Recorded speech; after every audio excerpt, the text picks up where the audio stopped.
ബൈബിളിലെ പ്രവചന പഠനം ഒരു വ്യക്തിയുടെ വിശ്വാസം വർദ്ധിപ്പിക്കുകയും ആ വ്യക്തി വിശുദ്ധിയിൽ വളരുവാൻ സഹായിക്കുകയും ചെയ്യുന്നതാണ്. വിശുദ്ധനായ ദൈവം തൻ്റെ ജനത്തോട് ഇടപെടുന്ന വിധം പ്രവാചകന്മാർ വ്യക്തമാക്കി തരുമ്പോൾ കുറേ ആശയങ്ങൾ അതിൽ നിന്നും കണ്ടെത്തുവാൻ മാത്രം കാത്തിരിക്കുന്നത് അഭികാമ്യമല്ല. ദൈവം ആവശ്യപ്പെടുന്നത് അനുസരിക്കുകയാണ് വേണ്ടത്.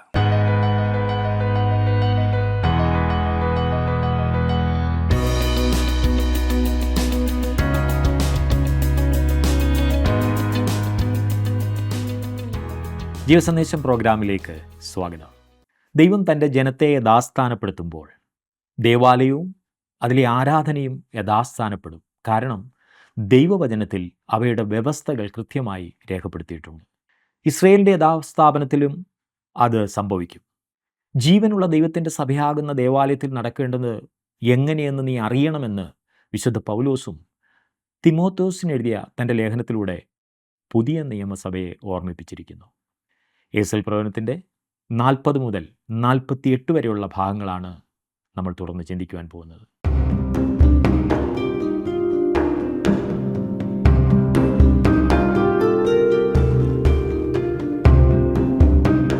യെഹെസ്കേൽ പ്രവചനം 33 മുതൽ 39 വരെയുള്ള അധ്യായങ്ങളിൽ ഇസ്രായേൽ ജാതി ഭാവിയിൽ തങ്ങളുടെ സ്വന്തം ദേശത്ത് മടങ്ങിയെത്തി ദൈവത്തോടുള്ള കൂട്ടായ്മയിൽ ആയിത്തീരുമ്പോൾ അവർ അനുഭവിക്കുവാൻ പോകുന്ന പുതിയ ജീവിതത്തെക്കുറിച്ചാണല്ലോ പ്രതിപാദിക്കുന്നത്.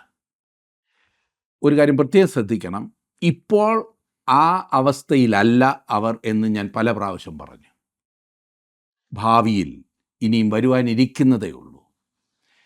ഈ യെഹെസ്കേൽ പ്രവചനം ഒടുവിലത്തെ 9 അധ്യായങ്ങളിൽ ഇസ്രായേലിൻ്റെ ഈ പറഞ്ഞ പുതിയ ജീവിത രീതി എങ്ങനെ സ്ഥാപിക്കപ്പെടുന്നു എന്നതിനെക്കുറിച്ചാണ് വിവരിക്കുന്നത്. 40 മുതൽ 48 വരെയുള്ള അധ്യായങ്ങളിൽ അത് വളരെ ശ്രദ്ധേയമാണ്, ആശ്ചര്യകരമാണ്. സഹസ്രാബ്ദ വാഴ്ചയിൽ ആ ജനത്തിനിടയിൽ ദൈവത്തിൻ്റെ സാന്നിധ്യമുണ്ട് എന്നതിൻ്റെ പ്രതീകമായി ഒരു പുതിയ ദൈവാലയം പണിയപ്പെടാൻ പോകുന്നു. 40 മുതൽ 43 വരെയുള്ള അധ്യായങ്ങളിലെ വിഷയം അതാണ്. ഇനി 44 മുതൽ 46 വരെ അധ്യായങ്ങളിൽ ഒരു പുതിയ ആരാധനാ രീതിയെക്കുറിച്ചാണ് വിവരിക്കുന്നത്. ഒടുവിലത്തെ 2 അധ്യായങ്ങളിൽ 47, 48 അധ്യായങ്ങളിൽ അവരുടെ ദേശത്തെ സംബന്ധിച്ചുള്ള ദർശനം രേഖപ്പെടുത്തിയിരിക്കുന്നു. ദൈവ സാന്നിധ്യത്തിൽ അനുഗ്രഹപൂർണമാകുന്ന ഈ ദേശത്ത് പങ്കില്ലല്ലോ എന്ന് പരിതപിക്കുകയാണോ? ഒരു ദൈവപൈതൽ എങ്കിൽ നിങ്ങൾ നിരാശപ്പെടേണ്ട. ഈ സമയത്ത് അക്ഷരികമായും ക്രിസ്തുവിനോടും തൻ്റെ ശരീരമാകുന്ന സഭയിലെ സകല വിശുദ്ധന്മാരോടും ഒപ്പമായിരിക്കും വീണ്ടെടുക്കപ്പെട്ട എല്ലാവരും. നിങ്ങളും ആ കൂട്ടത്തിലുണ്ടാകും. ഈ ഭൂമിയേക്കാൾ തികച്ചും മനോഹരമായൊരു സ്ഥാനത്ത് ആയിരിക്കും അത് സംഭവിക്കുന്നത്. നമുക്ക് സഹസ്രാബ്ദ രാജ്യത്തിലെ ആലയത്തിൻ്റെ വർണ്ണന ഇനിയും അല്പം ഒന്ന് ശ്രദ്ധിക്കാം. യെഹെസ്കേൽ പ്രവചനം 40 മുതൽ 42 വരെയുള്ള അധ്യായങ്ങളിൽ സഹസ്രാബ്ദ വാഴ്ചയിലെ ദൈവാലയത്തെക്കുറിച്ചുള്ള വർണ്ണനയാണ്. ഇത് സഹസ്രാബ്ദ ആലയമായതുകൊണ്ട് അതൊന്ന് കാണാനും അതിനകത്തൊന്ന് പ്രവേശിക്കാനും വാസ്തവത്തിൽ എനിക്ക് താല്പര്യമുണ്ട്. പക്ഷേ അവിടെ ആരാധന അർപ്പിക്കുവാൻ എനിക്കൊട്ടും ഉദ്ദേശമില്ല. കാരണം എന്താണെന്ന് മനസ്സിലായോ? ഈ ആലയം ഭൂമിയിൽ തന്നെയാണ്. എന്നാൽ ഈ പറയുന്ന സമയത്ത് വെളിപ്പാട് പുസ്തകം 21 അധ്യായത്തിൽ പറയുന്ന പുതിയ യെരുശലേമിലേക്ക് ഞാൻ പോയി കഴിഞ്ഞിരിക്കും. ഒരു ക്രിസ്തു വിശ്വാസിയുടെ നിത്യതയിലെ മേൽവിലാസം അതായിരിക്കും. നിത്യതയിലെ ഒരു വിശ്വാസി എന്ന നിലയ്ക്ക് നിങ്ങളുടെ വിലാസം ആർക്കെങ്കിലും കൊടുക്കണമെന്ന് നിങ്ങൾ ആഗ്രഹിക്കുന്നുവെങ്കിൽ അവിടുത്തെ ഏത് തെരുവിൻ്റെ പേരായിരിക്കും കൊടുക്കേണ്ടത് എന്നെനിക്കറിയില്ല. പക്ഷേ ഏത് പട്ടണത്തിൻ്റെ പേരാണ് എന്നുള്ളത് എനിക്കറിയാം. അവിടെ എല്ലാവരും തമ്മിൽ അറിയുന്നവരുമായിരിക്കും. ആ പട്ടണം പുതിയ യെരുശലേമായിരിക്കും. ഈ പട്ടണത്തെക്കുറിച്ച് യോഹന്നാൻ പറയുന്ന ഒരു കാര്യം, മന്ദിരം അതിൽ കണ്ടില്ല. ഞാൻ വായിക്കുന്നത് വെളിപ്പാട് പുസ്തകം 21 അധ്യായത്തിൻ്റെ 22 വാക്യമാണ്. മന്ദിരം അതിൽ കണ്ടില്ല, സർവശക്തിയുള്ള ദൈവമായ കർത്താവും കുഞ്ഞാടും അതിൻ്റെ മന്ദിരമാകുന്നു എന്നത്രേ. അതുകൊണ്ട് സഭ പോകുന്നത് ആലയമില്ലാത്ത ഒരു സ്ഥലത്തേക്കായിരിക്കും. അങ്ങനെ ഒന്നും നമുക്ക് ആവശ്യമില്ല താനും. എന്നാൽ 1000 ആണ്ട് വാഴ്ചക്കാലത്ത് ഭൂമിയിലൊരു ആലയം ഉണ്ടായിരിക്കും. ഒരു ആലയം ഇല്ലാതിരിക്കുന്നതിൻ്റെ അവസ്ഥ വാസ്തവത്തിൽ ഞാനും ഇഷ്ടപ്പെടുന്നുണ്ട്. കാരണം ദൈവമായ കർത്താവും കുഞ്ഞാടും ആലയമായിരിക്കുന്നിടത്തേക്ക്, പുതിയ യെരുശലേമിലേക്ക് തന്നെ നാം പോകാനിരിക്കുന്നു. നാം അവിടെ അവരോടൊപ്പം ആയിരിക്കും. അത് എത്ര ആശ്ചര്യകരമാണ്! ഇന്ന് ഭാവന ചെയ്യാൻ പോലും നമുക്കാവില്ല ആ അവസ്ഥ. എഹെസ്കേൽ പ്രവചനത്തിൽ ചില പുരോഗതികളും അതുപോലെ തന്നെ ചില വികാസങ്ങളും നാം കണ്ടു കഴിഞ്ഞു. ശത്രുവിനെ നശിപ്പിച്ചതിന് ശേഷം ഇസ്രായേൽ സഹസ്രാബ്ദത്തിലേക്ക് പ്രവേശിച്ചിരിക്കുന്നു. അന്ന് ഭൂമിയിൽ ഒരു ആലയം ഉണ്ടായിരിക്കുമെന്ന് ഞാൻ പറഞ്ഞല്ലോ. നാം ഇപ്പോൾ ഈ ഭൂമിയെക്കുറിച്ചാണ് സംസാരിക്കുന്നത്. അതായത് ഇസ്രായേലിനെക്കുറിച്ചും രക്ഷിക്കപ്പെടുന്ന ജാതീയ രാഷ്ട്രങ്ങളെക്കുറിച്ചും നാം സംസാരിക്കുക. ക്രിസ്തുവിൻ്റെ സഭ അങ്ങകലെ ക്രിസ്തുവിനോടൊപ്പം പുതിയ യെരുശലേമിലാകുന്നു. 40-ാം അധ്യായത്തിൽ നാം എത്തി നിൽക്കുകയാണ്. 40-ാം അധ്യായത്തിൻ്റെ 1-ാം വാക്യം ഞാൻ വായിക്കുകയാണ്. ഞങ്ങളുടെ പ്രവാസത്തിൻ്റെ 25-ാം ആണ്ടിൻ്റെ ആരംഭത്തിങ്കൽ 10-ാം തീയതി നഗരം പിടിക്കപ്പെട്ടതിൻ്റെ 14-ാം ആണ്ടിൽ അന്നേ തീയതി തന്നെ യഹോവയുടെ കൈ എൻ്റെ മേൽ വന്ന് എന്നെ അവിടേക്ക് കൊണ്ടുപോയി. യെരുശലേം പട്ടണം നശിപ്പിക്കപ്പെടുകയും ദൈവാലയം ചുട്ടരിക്കപ്പെടുകയും ചെയ്തു കഴിഞ്ഞിരിക്കുന്നു. പക്ഷേ യെഹെസ്കേൽ ഇപ്പോൾ കാണാൻ പോകുന്നത് സഹസ്രാബ്ദ രാജ്യത്തിൽ ആ പട്ടണത്തിൽ ഉണ്ടാകാൻ പോകുന്ന ദൈവാലയമാണ്. 40-ാം അധ്യായത്തിൻ്റെ 2-3 വാക്യങ്ങളിൽ നാം വായിക്കുന്നത്, ദിവ്യ ദർശനങ്ങളിൽ അവൻ എന്നെ ഇസ്രായേൽ ദേശത്ത് കൊണ്ടുചെന്ന് ഏറ്റവും ഉയർന്ന ഒരു പർവ്വതത്തിന്മേൽ നിർത്തി. അതിന്മേൽ തെക്ക് മാറി ഒരു നഗരത്തിൻ്റെ രൂപം പോലെ ഒന്ന് കാണുവാനുണ്ടായിരുന്നു. അവൻ എന്നെ അവിടെ കൊണ്ടുചെന്നു. അവിടെ ഒരു പുരുഷനുണ്ടായിരുന്നു. അവൻ കാഴ്ചയ്ക്ക് താമ്രം പോലെ ആയിരുന്നു. അവൻ്റെ കയ്യിൽ ഒരു ചണച്ചരടും അളവ് ദണ്ണും ഉണ്ടായിരുന്നു. അവൻ പടിവാതിൽക്കൽ നിന്നു. തിരുവചനത്തിൽ ഓരോ സമയത്തും ഒരു മനുഷ്യൻ അളവ് ദണ്ണുമായി നിൽക്കുന്നതായി നാം കാണുന്നുണ്ട്. മിക്കവാറും അത് ഒരു ദൂതനായിരിക്കും. ഇവിടെയും അങ്ങനെ ഒരു ദൂതനെയാണ് നാം കാണുന്നത്. ഭൂമിയിലെ തൻ്റെ ജനങ്ങളോട് ഇടപെടാനായി ദൈവം തയ്യാറെടുത്തുകൊണ്ട് ഇരിക്കുന്നു എന്നതാണ് അതിൻ്റെ അർത്ഥം. ചെറിയ പ്രവാചകന്മാരുടെ പുസ്തകങ്ങളിലും വെളിപ്പാടിലും നാം ഇത് വീണ്ടും കാണുന്നുണ്ട്. ഇനി ഞാൻ 4-ാം വാക്യം വായിക്കട്ടെ. ആ പുരുഷൻ എന്നോട്, മനുഷ്യപുത്ര, നീ കണ്ണുകൊണ്ട് നോക്കി ചെവി കൊണ്ട് കേട്ട് ഞാൻ നിന്നെ കാണിപ്പാൻ പോകുന്ന എല്ലാറ്റിലും ശ്രദ്ധ വയ്ക്ക. ഞാൻ അവ നിനക്ക് കാണിച്ചു തരുവാനായിട്ടാകുന്നു നിന്നെ ഇവിടെ കൊണ്ടുവന്നത്. നീ കാണുന്നതൊക്കെയും ഇസ്രായേൽ ഗൃഹത്തോട് അറിയിക്ക എന്ന് കൽപ്പിച്ചു. യെഹെസ്കേലിൻ്റെ ഈ യാത്ര അക്ഷരികമായിരുന്നു എന്നത്ര ഞാൻ വിശ്വസിക്കുന്നത്. അവനെ യെരുശലേമിലേക്ക് കൊണ്ടുപോയതായി നാം നേരത്തെ പഠിച്ചു. അവിടെ വെച്ച് ഭാവിയിലെ സഹസ്രാബ്ദ രാജ്യത്തെ ആലയത്തെക്കുറിച്ചുള്ള ദർശനം അവന് കാണിക്കുകയുണ്ടായി. ഇനിയും 5-ാം വാക്യത്തിൽ നാം കാണുന്നത്, എന്നാൽ ആലയത്തിന് പുറമെ ചുറ്റും ഒരു മതിലുണ്ടായിരുന്നു. ആ പുരുഷൻ്റെ കയ്യിൽ 6 മുഴം നീളമുള്ള ഒരു അളവ് ദണ്ണ് ഉണ്ടായിരുന്നു. മുഴമോ 1 മുഴവും 4 വിരലും അത്രേ. അവൻ മതിൽ അളന്നു. വീതി 1 ദണ്ണ്, ഉയരം 1 ദണ്ണ്. 5-ാം വാക്യത്തിൽ തുടങ്ങി ഈ അധ്യായങ്ങളിലൂടെ നാം മുന്നോട്ട് വരുമ്പോൾ ഈ ആലയത്തെക്കുറിച്ചുള്ള ഒരു വിശദമായ വിവരണം നമുക്ക് ലഭിക്കുന്നുണ്ട്. ഞാൻ അതിലേക്ക് പോകുന്നില്ല. ആലയത്തിൻ്റെ പരിസര പ്രദേശത്തെക്കുറിച്ചുള്ള വിവരണം തന്നിട്ടുള്ളത് തികച്ചും മനോഹരമായിരിക്കും. 40-ാം അധ്യായത്തിൻ്റെ 39-ാം വാക്യത്തിലേക്കാണ് ഞാൻ ഇനിയും വരുന്നത്. 40-39.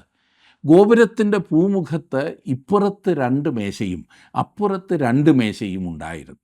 അവയുടെ മേൽ ഹോമയാഗവും പാപയാഗവും അകൃത്യയാഗവും അറുക്കും. 39 മുതൽ 42 വരെയുള്ള വാക്യങ്ങളിൽ ലേവ്യ പൗരോഹിത്യപ്രകാരമുള്ള ആരാധനാക്രമങ്ങളുടെ മോശയിക സമ്പ്രദായം വീണ്ടും നിലവിൽ വരുന്നതാണ് നാം കാണുന്നത്. അവിടെ ഹോമയാഗമുണ്ട്, പാപയാഗമുണ്ട്, അകൃത്യയാഗമുണ്ട്. 40-ാം അധ്യായത്തിൻ്റെ 41-ാം വാക്യത്തിൽ നാം വായിക്കുന്നത്, ഗോപുരത്തിൻ്റെ പാർശ്വഭാഗത്ത് ഇപ്പുറത്ത് 4 അപ്പുറത്ത് 4 ഇങ്ങനെ 8 മേശയുണ്ടായിരുന്നു. അവയുടെ മേൽ അവർ യാഗങ്ങളെ അറുക്കും. ശ്രദ്ധിച്ചോ, സഹസ്രാബ്ദ ആലയത്തിൽ യാഗങ്ങൾ അർപ്പിക്കപ്പെടുന്നതാണ് എന്നത്ര നാം വായിച്ചത്. ഇതേക്കുറിച്ച് 45-ാം അധ്യായത്തിൽ ഞാൻ അല്പം കൂടി വിശദീകരിക്കാം. ഇനി 47-ാം വാക്യത്തിലേക്ക് വന്നാട്ട്, അവൻ പ്രാകാരത്തെ അളന്നു, അത് 100 മുഴം നീളവും 100 മുഴം വീതിയും ഇങ്ങനെ ചതുരശ്രമായിരുന്നു. യാഗപീഠമോ ആലയത്തിൻ്റെ മുൻവശത്തായിരുന്നു. ഈ ആലയത്തിൽ യാഗങ്ങൾ നടത്താനായി ഒരു യാഗപീഠം ഉണ്ടായിരിക്കുമെന്ന വസ്തുതയിലേക്കാണ് ഈ വാക്യം പിന്നെയും നമ്മുടെ ശ്രദ്ധ ആകർഷിക്കുന്നത്. ഇന്ന് പക്ഷേ യെരുശലേമിൽ അങ്ങനെ ഒരു യാഗപീഠമില്ല. ഇന്ന് അവിടെയുള്ള യാഥാസ്ഥിതികരായ യഹൂദർ ഒരു യാഗപീഠത്തെക്കുറിച്ച് വളരെ ആകാംക്ഷയുള്ളവരാണ്. എന്നാൽ പുരോഗമനവാദികളായി യഹൂദന്മാർ അവിടെ ഉണ്ട്. ആ യഹൂദന്മാർ അങ്ങനെയുള്ള ചിന്തകളെല്ലാം തുടച്ചു മാറ്റാൻ ശ്രമിക്കുന്നുണ്ട്. ഒരു യാഗപീഠത്തിൻ്റെ ആവശ്യമില്ല എന്നതാണ് അവരുടെ ചിന്ത. എന്നിരുന്നാലും സഹസ്രാബ്ദ ദൈവാലയത്തിൽ ഒരു യാഗപീഠം ഉണ്ടായിരിക്കുമെന്നാണ് ഇവിടെ പ്രവാചകൻ വ്യക്തമാക്കിയിരിക്കുന്നത്. സഹസ്രാബ്ദ ആലയത്തിലെ ആരാധന എങ്ങനെയെന്നറിയാൻ താല്പര്യമില്ലേ? 43 മുതൽ 46 വരെ ഉള്ള അധ്യായങ്ങളിൽ വിവരിച്ചിരിക്കുന്നത് അതേക്കുറിച്ചാണ്, സഹസ്രാബ്ദ ദൈവാലയത്തിലെ ആരാധന. അപ്പോൾ സഹസ്രാബ്ദ ആലയത്തെക്കുറിച്ച് ചിന്തിക്കുമ്പോൾ ഒരു കാര്യം നിങ്ങൾ പ്രത്യേകം ഓർക്കേണ്ടതുണ്ട്. ശലോമോൻ്റെ ആലയത്തിൽ ഒടുവിലത്തെ നാളുകളിൽ ഷെക്കേന മഹത്വം, അതായത് ദൈവത്തിൻ്റെ സാന്നിധ്യം അതിൽ നിന്ന് നീങ്ങിപ്പോയിരുന്നു. എന്നാൽ ഇവിടെ 43-ാം അധ്യായത്തിൽ ദൈവത്തിൻ്റെ മഹത്വം ആലയത്തിൽ മടങ്ങി വരുന്നതായി നാം കാണുന്നു. അതുപോലെ സഹസ്രാബ്ദ ആലയത്തിലെ ഈ ആരാധനയിൽ ഇസ്രായേൽ ഇപ്പോൾ ഒരുവനെ ആരാധിക്കുന്നതായി നാം കാണുന്നു. ആ വ്യക്തി ആരാണെന്നറിയാമോ? കർത്താവായ യേശു ക്രിസ്തു.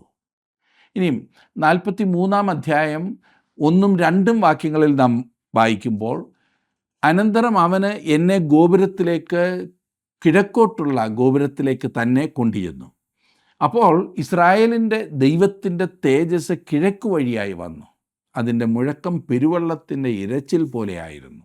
ഭൂമി അവൻ്റെ തേജസ് കൊണ്ട് പ്രകാശിച്ചു. ദൈവത്തിൻ്റെ മഹത്വം കിഴക്ക് നിന്ന് വന്ന് ആലയത്തെ നിറയ്ക്കുന്നു. ഇത് ക്രിസ്തുവിൻ്റെ ഭൂമിയിലേക്കുള്ള മടങ്ങിവരവാണ്. ഷെക്കേന ഗ്ലോറി, ഷെക്കേന മഹത്വം അവനോടൊപ്പമുണ്ട്. 2000-ഓളം വർഷം മുമ്പ് അവൻ ബേത്ലഹേമിൽ വന്നപ്പോൾ ദൈവമഹത്വം അവനോടൊപ്പം ഇല്ലായിരുന്നു. ദൈവത്തിൻ്റെ മഹിമകളെല്ലാം വെടിഞ്ഞ് ദാസരൂപം എടുത്തുകൊണ്ടായിരുന്നു അന്ന് അവൻ ഭൂമിയിൽ അവതരിച്ചത്. ഇനിയും 43-ാം അധ്യായത്തിൻ്റെ 4-ാം വാക്യം, യഹോവയുടെ തേജസ് കിഴക്കോട്ട് ദർശനമുള്ള ഗോപുരത്തിൽ കൂടി ആലയത്തിലേക്ക് പ്രവേശിച്ചു. പ്രത്യക്ഷമായ കർത്താവിൻ്റെ വരവ് കിഴക്ക് നിന്നുമായിരിക്കും. ഇത് നാം വീണ്ടും 44-ാം അധ്യായത്തിൽ കാണുന്നുണ്ട്. അപ്പോൾ പിന്നെ ഈ കിഴക്കോട്ട് തിരിഞ്ഞു നിന്ന് പ്രാർത്ഥിച്ചില്ലെങ്കിൽ ശരിയാകില്ലല്ലോ എന്നാണ് നിങ്ങൾ ചിന്തിക്കുന്നത്, അല്ലേ? ഓർക്കുക, ഇത് സഭ ഭൂമിയിൽ നിന്നും എടുക്കപ്പെട്ടതിന് ശേഷമായിരിക്കും. സഭാകാലത്തിന് ശേഷമുള്ള ഭൂമിയിലെ കാര്യമാണ് ഇവിടെ പറയുന്നത്. ഇന്ന് വിശ്വാസികൾ കർത്താവിൻ്റെ വരവ് പ്രതീക്ഷിക്കുന്നത് കിഴക്ക് നിന്നല്ല, പടിഞ്ഞാറ് നിന്നല്ല, തെക്ക് നിന്നല്ല, വടക്ക് നിന്നുമല്ല. പിന്നെ അത് മധ്യാകാശത്തിൽ നിന്നാണ്, ഉയരത്തിൽ നിന്ന്. അവിടെ നിന്നാണ് ക്രിസ്തു വിശ്വാസി കർത്താവിൻ്റെ സ്വരം കേൾപ്പാൻ പോകുന്നത്. അങ്ങനെ വരുമ്പോൾ നിങ്ങൾ കിഴക്കോട്ട് തിരിഞ്ഞ് നിന്ന് പ്രാർത്ഥിച്ചാലും ആരാധിച്ചാലും, നിങ്ങളിനി മരിച്ചു കഴിയുമ്പോൾ തല പടിഞ്ഞാട്ട് വെച്ച് കിഴക്കോട്ട് നോക്കി കിടന്നാലും പ്രത്യേകിച്ച് പ്രയോജനമൊന്നുമില്ല. അതൊക്കെ മനുഷ്യൻ്റെ കുറേ ചിന്തകൾ മാത്രം. 43-ാം അധ്യായത്തിൻ്റെ 19-ാം വാക്യം, എനിക്ക് ശുശ്രൂഷ ചെയ്യേണ്ടതിന് എന്നോട് അടുത്ത് വരുന്ന സാദോക്കിൻ്റെ സന്തതിയിലുള്ള ലേവ്യരായ പുരോഹിതന്മാർക്ക് നീ പാപയാഗമായി ഒരു കാളക്കുട്ടിയെ കൊടുക്കണം എന്ന് യഹോവയായ കർത്താവിൻ്റെ അരുളപ്പാട്. ഈ ഭാഗത്ത് സഹസ്രാബ്ദ ആലയത്തിലെ ആരാധനയെക്കുറിച്ചാണല്ലോ നാം കണ്ടുകൊണ്ടിരിക്കുന്നത്. ഇവിടെ നടക്കുന്ന യാഗങ്ങൾ സ്വഭാവത്തിൽ ഓർമ്മയ്ക്കായുള്ളതായിരിക്കും. അതിൻ്റെ പ്രകൃതത്തിൽ ഓർമ്മയ്ക്കായിട്ടുള്ളതായിരിക്കും. ശ്രദ്ധിക്കണം, അത് പിന്നിലേക്ക് ക്രിസ്തുവിൻ്റെ ക്രൂശിലെ പ്രവൃത്തിയിലേക്കായിരിക്കും നോക്കുക. പഴയ നിയമത്തിലെ യാഗങ്ങൾ ഭാവിയിൽ ക്രിസ്തുവിൻ്റെ കാൽവറി യാഗത്തിലേക്ക് നോക്കിയതുപോലെ 45-ാം അധ്യായത്തിൽ ഇതേക്കുറിച്ച് കൂടുതൽ നാം കാണുന്നുണ്ട്. അവിടെ പറയുന്നത് ഈ യാഗങ്ങൾ, സഹസ്രാബ്ദത്തിലെ യാഗങ്ങൾ പിന്നിലേക്ക് നോക്കുകയാണ്. 44-ാം അധ്യായത്തിൽ യെഹെസ്കേൽ പറയുന്നത് ഒരു പ്രഭു കിഴക്കേ ഗോപുരത്തിലൂടെ പട്ടണത്തിൽ പ്രവേശിക്കുന്നതിനെക്കുറിച്ചാണ്. ഞാൻ 44 അധ്യായത്തിൻ്റെ ആദ്യത്തെ 3 വാക്യങ്ങളൊന്ന് വായിക്കാം. അനന്തരം അവൻ എന്നെ വിശുദ്ധ മന്ദിരത്തിൻ്റെ കിഴക്കോട്ട് ദർശനമുള്ള പുറത്തെ ഗോപുരത്തിലേക്ക് മടക്കിക്കൊണ്ടുവന്നു. എന്നാൽ അത് അടച്ചിരുന്നു. അപ്പോൾ യഹോവ എന്നോട് അരുളിച്ചെയ്തത്, ഈ ഗോപുരം തുറക്കാതെ അടച്ചിരിക്കണം, ആരും അതിൽ കൂടി കടക്കരുത്. ഇസ്രായേലിൻ്റെ ദൈവമായ യഹോവ അതിൽ കൂടി അകത്ത് കടന്നതുകൊണ്ട് അത് അടച്ചിരിക്കണം. പ്രഭുവോ അവന് പ്രഭുവായിരിക്കൽ യഹോവയുടെ സന്നിധിയിൽ ഭോജനം കഴിപ്പാൻ അവിടെ ഇരിക്കണം. അവൻ ആ ഗോപുരത്തിൻ്റെ പൂമുഖത്ത് കൂടി അകത്ത് കടക്കുകയും അതിൽ കൂടി പുറത്തു പോവുകയും വേണം. ഇന്നത്തെ യെരുശലേമിൻ്റെ കിഴക്കേ ഗോപുരം അടച്ചിരിക്കുകയാണ്. അത് മുഴുവൻ മതിൽ കെട്ടി അടച്ചിരിക്കുകയാണ്. സഹസ്രാബ്ദാൽപൂർവ്വവാദക്കാരായ ചിലർ ചിന്തിക്കുന്നത് ഇത് യെഹെസ്കേലിൻ്റെ ഈ വാക്യത്തിൻ്റെ നിവൃത്തിയാകുന്നു എന്നത്രേ. അതായത് കിഴക്കേ വാതിൽ അടച്ചിരിക്കുന്നത്. എന്നാൽ മശിഹായുടെ വരവ് വരെ ഇത് അടഞ്ഞു കിടക്കുമെന്ന് അവർ ചിന്തിക്കുന്നു. പക്ഷേ ഇതിനോട് വിയോജിക്കാൻ 2 കാരണങ്ങളുണ്ട്. ആരാണ് ഈ പ്രഭു? അവൻ ക്രിസ്തുവാണോ? ഇവിടെ പറയുന്ന ഇനിയും വരുന്ന ഈ പ്രഭു കർത്താവായ യേശു ക്രിസ്തു അല്ല എന്നാണ് എൻ്റെ പക്ഷം. ഈ പ്രഭു യാഗം നടത്തുന്നതായും ദൈവത്തെ ആരാധിക്കുന്നതായും 45 46 അധ്യായങ്ങളിൽ പറയുന്നുണ്ട്. അതുകൊണ്ട് ഇത് ക്രിസ്തു ആകാൻ സാധ്യതയില്ല. ഈ പറയുന്ന പ്രഭു കർത്താവായ യേശുക്രിസ്തു അല്ല. യേശുക്രിസ്തു ദൈവമാകുന്നു. അവൻ ഒരിക്കലും തനിക്കായി യാഗം കഴിച്ചിട്ടില്ല, യാഗം കഴിക്കുകയുമില്ല. അതവന് ആവശ്യമില്ല. അവൻ ഇപ്പോഴും ഇങ്ങനെ ചോദിക്കാൻ കഴിയും, നിങ്ങളിൽ ആർ എനിക്ക് എൻ്റെ പാപത്തെക്കുറിച്ച് ബോധ്യം വരുത്തുമെന്ന്. അതുകൊണ്ട് ഈ പ്രഭു കർത്താവായ യേശുക്രിസ്തു അല്ല. ഞാൻ വിശ്വസിക്കുന്നത് ഈ പ്രഭു ദാവീദാകുന്നു എന്നത്രേ. പല വേദ പഠിതാക്കളും ഇത് ദാവീദാണെന്ന് കരുതുന്നില്ല. എന്നാൽ ഇത് യേശുവാണെന്നും അവർ കരുതുന്നില്ല. അവരിൽ പലരും ചിന്തിക്കുന്നത് ഈ പ്രഭു ദാവീദിൻ്റെ വംശാവലിയിൽപ്പെട്ട മറ്റൊരുവനാണെന്നത്രേ. രണ്ടാമതായി ഇവിടെ പ്രതിപാദിക്കുന്നത് നിശ്ചയമായും പട്ടണത്തിൻ്റെ ഗോപുരത്തെക്കുറിച്ചല്ല, ആലയത്തിൻ്റെ ഗോപുരത്തെക്കുറിച്ചാണ്. ആലയം ഇതുവരെയും അവിടെ ഇല്ല എന്നത് വ്യക്തമാണല്ലോ. ഇവിടെ പറയുന്ന കാര്യം സംഭവിക്കുന്നതിന് മുമ്പായി എങ്ങനെയായാലും ആലയം അവിടെ പണിയേണ്ടിയിരിക്കുന്നു. അതുകൊണ്ട് മതിൽ കെട്ടി മറച്ച ഇപ്പോഴത്തെ ഗോപുരം ഇതുമായി ഒരു വിധത്തിലും ബന്ധപ്പെടുന്നില്ല എന്നാണ് ഞാൻ ഉദ്ദേശിച്ചത്. ഒരുപക്ഷെ ഇത് മാറ്റപ്പെട്ടതിന് ശേഷം ഒരു പുതിയ ഗോപുരം അവിടെ പണിയപ്പെടുമായിരിക്കും. ഏതായാലും ഇപ്പോൾ അവിടെയുള്ള മതിൽ ക്രിസ്തുവിന് പരിചയമുള്ളതോ യെഹെസ്കേലിന് പരിചയമുള്ളതോ അല്ല എന്ന് ഉറപ്പാണ്. അത് രണ്ടും വളരെ പണ്ടേ നശിപ്പിക്കപ്പെട്ടിരുന്നു. 45 അധ്യായം പറയുന്നത് പെസഹ പെരുന്നാൾ പുനഃസ്ഥാപിക്കപ്പെടും എന്നാണ്. 45 അധ്യായത്തിൻ്റെ 18 മുതൽ 22 വരെയുള്ള വാക്യങ്ങൾ ഞാനൊന്ന് വായിക്കാം. യഹോവയായ കർത്താവ് ഇപ്രകാരം അരുളിച്ചെയ്യുന്നു, 1-ാം മാസം 1-ാം തീയതി നീ ഊനമില്ലാത്ത ഒരു കാളക്കുട്ടിയെ എടുത്ത് വിശുദ്ധ മന്ദിരത്തിന് പാപപരിഹാരം വരുത്തണം. പുരോഹിതന് പാപയാഗത്തിൻ്റെ രക്തത്തിൽ കുറെ എടുത്ത് ആലയത്തിൻ്റെ മുറിച്ചുവരിലും യാഗപീഠത്തിൻ്റെ തട്ടിൻ്റെ 4 കോണിലും അകത്തെ പ്രാകാരത്തിൻ്റെ ഗോപുരത്തിൻ്റെ മുറിച്ചുവരിലും പുരട്ടേണം. അങ്ങനെ തന്നെ നീ 7-ാം മാസം 1-ാം തീയതിയും അബദ്ധത്താലും ബുദ്ധിഹീനതയാലും പിഴച്ചു പോയവന് വേണ്ടി ചെയ്യണം.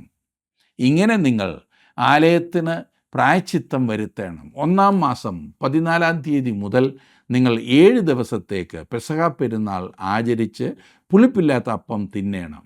അന്ന് പ്രഭു തനിക്ക് വേണ്ടിയും ദേശത്തിലെ സകല ജനത്തിനു വേണ്ടിയും പാപയാഗമായി ഒരു കാളയെ അർപ്പിക്കണം. ഈ പെസഹ നിശ്ചയമായും ക്രിസ്തുവിനെയാണ് ചൂണ്ടിക്കാണിക്കുന്നത്. കൊരിന്ത്യർക്ക് എഴുതിയ 1-ാം ലേഖനം 5-ാം അധ്യായത്തിൻ്റെ 7-ാം വാക്യത്തിൽ പൗലോസ് പറയുന്നു, നമ്മുടെ പെസഹ കുഞ്ഞാട് മറുക്കപ്പെട്ടിരിക്കുന്നു, ക്രിസ്തു തന്നെ എന്ന്. ഈ ഭാഗത്ത് ഒരു പ്രധാന ചോദ്യത്തിന് നാം ഉത്തരം കണ്ടെത്തേണ്ടിയിരിക്കുന്നു. പഴയ നിയമത്തിലെ സകല യാഗങ്ങളും ക്രിസ്തുവിൽ നിവർത്തിച്ചിരിക്കുന്നത് കൊണ്ട് സഹസ്രാബ്ദ രാജ്യത്തിൽ എന്തുകൊണ്ടാണ് ഈ യാഗങ്ങളെ അവർ പിന്നെയും പുനഃസ്ഥാപിക്കുന്നത്? ഇത് നിങ്ങൾ ചോദിക്കാൻ തുടങ്ങുകയായിരുന്നല്ലേ. അക്ഷരികമായി 1000 ആണ്ട് വാഴ്ച എന്ന് ഒന്നില്ല എന്ന് വിശ്വസിക്കുന്നവർ സഹസ്രാബ്ദാൽപൂർവ്വവാദത്തിൽ വിശ്വസിക്കുന്നവർക്കെതിരെ ഉയർത്തുന്ന വലിയൊരു വെല്ലുവിളിയാണിത്. പക്ഷേ ഞാൻ ഇതിലൊരു പ്രശ്നവും കാണുന്നില്ല. സഹസ്രാബ്ദത്തിൽ അർപ്പിക്കപ്പെടുന്ന യാഗങ്ങൾ ഞാൻ പറഞ്ഞല്ലോ പിന്നിലേക്ക് ക്രിസ്തുവിൻ്റെ കാൽവറി യാഗത്തിലേക്കാണ് നോക്കാൻ പോകുന്നത്. ഇന്ന് കർത്താവിൻ്റെ മേശയിലൂടെ നാം ചെയ്യുന്നത് പോലെ തന്നെ ചിലർ ചോദിച്ചേക്കും, എന്തുകൊണ്ട് ഈ അക്ഷരികമായ ബലി ആവശ്യമായിരിക്കുന്നു എന്ന്. ഈ മനുഷ്യ സമൂഹം പാഠം പഠിക്കുന്നതിൽ വളരെ ബുദ്ധിമുട്ടുള്ളവരാണ്. ഇതേ കാരണത്താൽ തന്നെ ഞാൻ വിചാരിക്കുന്നു ക്രിസ്തുവിൻ്റെ രക്തം അക്ഷരികമായി സ്വർഗത്തിലേക്ക് കൊണ്ടുപോകുമെന്ന്. എത്ര ഭയങ്കരമായ കുഴിയിൽ നിന്നാണ് നമ്മെ രക്ഷിച്ചുകൊണ്ട് വന്നത് എന്ന് നമുക്ക് വെളിപ്പെടുത്തി തരേണ്ടതിനായി അതവിടെ കാണുമെന്നത്രേ ഞാൻ വിശ്വസിക്കുന്നത്. പാപത്തിൽ നിന്നും നരകത്തിൽ നിന്നുമുള്ള നമ്മുടെ വീണ്ടെടുപ്പ് വളരെ കഠിനമായൊരു പ്രവൃത്തിയായിരുന്നു. ദൈവത്തിന് മാത്രം ചെയ്യാൻ കഴിയുന്ന ഒരു പ്രവൃത്തി. സഭയെ ഇത് ഓർമ്മപ്പെടുത്താനായി ക്രിസ്തുവിൻ്റെ രക്തം സ്വർഗത്തിലുണ്ടായിരിക്കും എന്ന് വ്യക്തമാണ്. അതുപോലെ ഇസ്രായേൽ ജനത്തെ എങ്ങനെ വീണ്ടെടുത്തു എന്ന് ഓർമ്മപ്പെടുത്തേണ്ടതിനായി ഈ ഭൂമിയിൽ അന്ന് യാഗങ്ങളും പുനഃസ്ഥാപിക്കപ്പെടും. ഇനിയും യെഹെസ്കേൽ പ്രവചനം 47-48 അധ്യായങ്ങളിൽ സഹസ്രാബ്ദ രാജ്യത്തിലെ ദേശത്തെക്കുറിച്ചുള്ള ചിത്രമാണ് നമുക്ക് കാണുവാൻ കഴിയുന്നത്. ഞാൻ 47 അധ്യായത്തിൻ്റെ 1-2 വാക്യങ്ങൾ വായിക്കാം. അവൻ എന്നെ ആലയത്തിൻ്റെ പ്രവേശനത്തിങ്കിൽ മടക്കിക്കൊണ്ടുവന്നപ്പോൾ ആലയത്തിൻ്റെ ഉമ്മരപ്പടിയുടെ കീഴെ നിന്ന് വെള്ളം കിഴക്കോട്ട് പുറപ്പെടുന്നത് ഞാൻ കണ്ടു. ആലയത്തിൻ്റെ മുഖം കിഴക്കോട്ടല്ലോ. ആ വെള്ളം ആലയത്തിൻ്റെ വലത്തുഭാഗത്ത് കീഴെ നിന്ന് യാഗപീഠത്തിന് തെക്ക് വശമായി ഒഴുകി. അവൻ വടക്കോട്ടുള്ള ഗോപുരത്തിൽ കൂടി എന്നെ പുറത്തു കൊണ്ടുചെന്ന് പുറത്തെ വഴിയായി കിഴക്കോട്ട് ദർശനമുള്ള ഗോപുരത്തിൽ കൂടി പുറത്തെ ഗോപുരത്തിലേക്ക് ചുറ്റി നടത്തിക്കൊണ്ടുപോയി. വെള്ളം വലത്തുഭാഗത്തു കൂടി ഒഴുകുന്നത് ഞാൻ കണ്ടു. ആലയത്തിൻ്റെ ഉമ്മരപ്പടിയുടെ കീഴേ നിന്നുള്ള വെള്ളം കിഴക്കോട്ട് പുറപ്പെടുന്നത് ഞാൻ കണ്ടു എന്നാണ് നാം വായിച്ചത്. അതായത് ഇത് യാഗപീഠത്തിൽ നിന്നുമാണ് വരുന്നത്. എല്ലാ അനുഗ്രഹങ്ങളുടെയും ഉറവയാണ് ഈ പറഞ്ഞ യാഗപീഠം. എനിക്കും നിങ്ങൾക്കും വേണ്ടി ക്രൂശിൽ യാഗമായി തീർന്ന ക്രിസ്തുവിൻ്റെ മരണം മൂലമാണ് അനുഗ്രഹത്തിൻ്റെ വഴിയിലൂടെ സകലതും നമുക്ക് ലഭിക്കുന്നത്. ഇവിടെ കാണുന്ന ഈ വെള്ളം പരിശുദ്ധാത്മാവിൻ്റെ പ്രതീകമാണ്. ഈ ഭാഗത്തു നിന്നും പല ആത്മീയ പാഠങ്ങൾ നമുക്ക് ഉൾക്കൊള്ളാനുണ്ട്. 3 വാക്യം ഞാനൊന്ന് വായിക്കാം. ആ പുരുഷൻ കയ്യിൽ ചരടുമായി കിഴക്കോട്ട് നടന്നു, 1000 മുഴം അളന്നു, എന്നെ വെള്ളത്തിൽ കൂടി കടക്കുമാറാക്കി. വെള്ളം നരിയാണിയോളം ആയി. വെള്ളം നരിയാണിയോളമായി എന്ന് പറഞ്ഞാൽ ഇതൊരു ക്രിസ്തു വിശ്വാസിയുടെ ആത്മാവിലുള്ള നടപ്പിനെയാണ് കാണിക്കുന്നത്. 4 വാക്യത്തിൽ അവൻ പിന്നെയും 1000 മുഴം അളന്നു, എന്നെ വെള്ളത്തിൽ കൂടി കടക്കുമാറാക്കി. വെള്ളം മുട്ടോളമായി. അവൻ പിന്നെയും 1000 മുഴം അളന്നു, എന്നെ കടക്കുമാറാക്കി. വെള്ളം അരയോളമായി. വെള്ളം മുട്ടോളമായി എന്ന് പറയുന്നത് പ്രാർത്ഥനാ ജീവിതത്തെയാണ് സൂചിപ്പിക്കുന്നത്. വെള്ളം അരയോളമായി എന്ന് പറയുന്നത് ശുശ്രൂഷയാണ് കാണിക്കുന്നത്. നമ്മുടെ നടപ്പും ശുശ്രൂഷയും അടിസ്ഥാനപ്പെട്ടിരിക്കുന്നത് ക്രിസ്തുവിൽ നമുക്കുള്ള വീണ്ടെടുപ്പിലാണ്. 5 വാക്യത്തിൽ നാം കാണുന്നത്, അവൻ പിന്നെയും 1000 മുഴം അളന്നു, അതെനിക്ക് കടപ്പാൻ വഹിയാത്തൊരു നദിയായി. വെള്ളം പൊങ്ങി നീന്തിയിട്ടല്ലാതെ കടപ്പാൻ വഹിയാത്തൊരു നദിയായി തീർന്നു. നീന്തിയിട്ടല്ലാതെ കടപ്പാൻ കഴിയാത്തൊരു നദി. ഇത് സൂചിപ്പിക്കുന്ന ആത്മാവിൻ്റെ നിറവാണ്, ആത്മാവിൻ്റെ നിയന്ത്രണം. ഈ ജനത്തിന്മേൽ ദൈവം തൻ്റെ ആത്മാവിനെ പകരുന്ന ഭാവിയിൽ വരാനിരിക്കുന്ന ഒരു നാളിലേക്കാണ് ഇത് നമ്മുടെ ശ്രദ്ധയെ ആകർഷിക്കുന്നത്. ഇന്ന് ദൈവം അത് ചെയ്യുന്നില്ല. യെഹെസ്കേൽ പ്രവചനം 48 അധ്യായത്തിൽ 12 ഗോത്രങ്ങൾക്കായി ദേശം വിഭജിച്ച് നൽകപ്പെട്ടിരിക്കുന്നതായി നാം കാണും. ഇതിൽ ദാനിൻ്റെ ഗോത്രം നമ്മുടെ പ്രത്യേക ശ്രദ്ധയെ ആകർഷിക്കുന്നു. 48 അധ്യായത്തിൻ്റെ 12 വാക്യത്തിൽ അവിടെ നാം വായിക്കുന്നത്, അങ്ങനെ അത് അവർക്ക് ലേവ്യരുടെ അതിരിങ്കൽ ദേശത്തിൻ്റെ വഴിപാടിൽ നിന്ന് ഒരു വഴിപാടും അതിപരിശുദ്ധവുമായിരിക്കണം. ഇവിടെ സഹസ്രാബ്ദ രാജ്യത്തിൽ ദാനും ഓഹരി ഉണ്ടായിരിക്കും. മഹാപീഡന കാലത്ത് മുദ്രയേറ്റ 1,44,000 പേരുടെ കൂട്ടത്തിൽ ദാൻ ഗോത്രത്തെ ഉൾപ്പെടുത്തിയിട്ടില്ല എന്ന കാര്യം നിങ്ങൾ ശ്രദ്ധിച്ചിട്ടുണ്ടോ? വെളിപ്പാട് പുസ്തകം 7 അധ്യായത്തിൻ്റെ 4 മുതൽ 8 വരെയുള്ള ഭാഗത്ത് ഓരോ ഗോത്രങ്ങളിൽ നിന്നും മുദ്രയേറ്റവരെക്കുറിച്ച് പറയുന്നുണ്ട്. അവിടെ ദാനിൻ്റെ പേര് ഒഴിവാക്കപ്പെട്ടിരിക്കുകയാണ്. എന്നാൽ മഹാപീഡന കാലത്ത് ദാൻ ഗോത്രക്കാർ ശുശ്രൂഷയ്ക്കുണ്ടായിരിക്കുകയില്ല. എന്നാൽ ദൈവത്തിൻ്റെ കൃപ അവരെയും സഹസ്രാബ്ദത്തിൽ കൊണ്ടുവന്നിരിക്കുന്നു. നാമും രക്ഷിക്കപ്പെട്ടിരിക്കുന്നത് കൃപയാലാണ്. എന്നാൽ നമ്മുടെ സേവനത്തിന് കർത്താവ് പ്രതിഫലങ്ങളും തരുന്നു. പട്ടണത്തിൻ്റെ ഒരു ചിത്രത്തോടെ, അതെ, സഹസ്രാബ്ദ രാജ്യത്തിൻ്റെ വർണ്ണനകളോടെ യെഹെസ്കേൽ പ്രവചനം പര്യവസാനിക്കുകയാണ്. സഹസ്രാബ്ദ ആലയം, സഹസ്രാബ്ദത്തിലെ ദേശം, അത് എത്ര ആശ്ചര്യകരമാണ്. സകല ശാപവും നീക്കപ്പെട്ടിരിക്കുന്നു. എത്ര മനോഹരമായൊരു ചിത്രമാണ് നമുക്കിവിടെ ലഭിക്കുന്നത്. 48-ാം അധ്യായത്തിൻ്റെ 35-ാം വാക്യം കൂടി ഞാൻ വായിക്കട്ടെ. അതിൻ്റെ ചുറ്റളവ് 18,000 മുഴം. അന്നു മുതൽ നഗരത്തിന് യഹോവ ശമ്മ, അതായത് യഹോവ അവിടെ എന്ന് പേരാകും. സഹസ്രാബ്ദ രാജ്യത്തിലെ യെരുശലേം പട്ടണത്തെ ശ്രദ്ധേയമാക്കുന്നത് ദൈവത്തിൻ്റെ സാന്നിധ്യമാണ്. ദൈവമഹത്വത്തിൻ്റെ മടങ്ങിവരവ് യെരുശലേമിൻ്റെ അനുഗ്രഹത്തിൻ്റെ ചിഹ്നമായിരിക്കും. ഈ പട്ടണത്തിന് അപ്പോൾ ഒരു പുതിയ നാമം ലഭിക്കുമെന്നത്ര യെഹെസ്കേൽ പറയുന്നത്. യഹോവ ശമ്മ. അതിൻ്റെ അർത്ഥം യഹോവ അവിടെ എന്നാകും. യെഹെസ്കേൽ പ്രവാചകൻ ആവർത്തിച്ച് പറഞ്ഞതുപോലെ ദൈവം തൻ്റെ ജനത്തോടൊപ്പം ആയിരിക്കുവാൻ പോകുന്നു. ഇസ്രായേൽ സഹസ്രാബ്ദ രാജ്യത്തിൽ ദൈവത്തിൻ്റെ വിശുദ്ധ സാന്നിധ്യത്തിൽ ആനന്ദിക്കാൻ പോകുന്നു. ഇവിടെ ദൈവമക്കളായ നാം ഓരോരുത്തർക്കും പ്രോത്സാഹനമുണ്ട്, നിർദ്ദേശങ്ങളുണ്ട്, മുന്നറിയിപ്പുകളുണ്ട്. ഈ പ്രവചന പുസ്തക പഠനത്തിൽ നാം വിശുദ്ധനായ ദൈവം തൻ്റെ ജനത്തോട് ഇടപെടുന്നതിനെക്കുറിച്ചാണ് കണ്ടുകൊണ്ടിരുന്നത്. ഇത് കുറേ അറിയിപ്പുകൾ നമുക്ക് തരികയല്ല, കുറേ ആശയങ്ങൾ പഠിപ്പിക്കുകയല്ല. ഇസ്രായേലിൻ്റെ ഏറ്റവും മനോഹരമായ ഭാവിയുടെ ചിത്രം സമ്മാനിച്ചുകൊണ്ട് ഈ പഠനം ഇവിടെ പര്യവസാനിക്കുകയാണ്. എത്ര മനോഹരമായിട്ടാണ് ദൈവം തൻ്റെ ദാസനിലൂടെ സംസാരിച്ചിരിക്കുന്നത്. ഇന്ന് നമുക്കും ഒരുപാട് കാര്യങ്ങൾ അനുവർത്തിക്കുവാൻ ഇതിനകത്തുണ്ട്. അത് ശ്രദ്ധിച്ചു പഠിക്കുക. ദൈവം നിങ്ങളെ അനുഗ്രഹിക്കട്ടെ.